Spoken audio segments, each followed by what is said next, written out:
কখনো কি ভেবেছেন শহরের কাছেই কিন্তু কোলাহল থেকে দূরে একদম নিজের মতো করে সাজানো এক শান্ত, নিরাপদ, মনোরম বাসস্থান?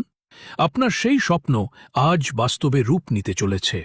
স্বাগতম বিসমিল্লাহ টাওয়ার 1-এ, দক্ষিণ কেরানীগঞ্জের নাজিরের বাগ, ওলামানগর নোমানিয়া মাদ্রাসা রোডের মনোরম পরিবেশে ৬.৫% জমির উপর নির্মিত ১০ তলা বিশিষ্ট সুদর্শন এই স্থাপনা, যা শুধু একটি ভবন নয়, এটি আপনার পরিবারের ভবিষ্যৎ নিরাপত্তা ও আরামের ঠিকানা। এখানে রয়েছে আপনার প্রয়োজন অনুযায়ী ১৫০৭, ১৩২৪, ১১০০, ৮৯০ ও ৮৪৩ স্কয়ার ফিটের ফ্ল্যাটগুলো। ৪ বেডের প্রশস্ত ফ্ল্যাটে রয়েছে ড্রয়িং ডাইনিং রুম, ৩টি টয়লেট ও ৩টি খোলামেলা ব্যালকনি। ৩ বেডের ফ্ল্যাটে পাবেন ড্রয়িং ডাইনিং রুম, 2টি টয়লেট ও 2টি ব্যালকনি। 2 বেডের ফ্ল্যাটে রয়েছে ড্রয়িং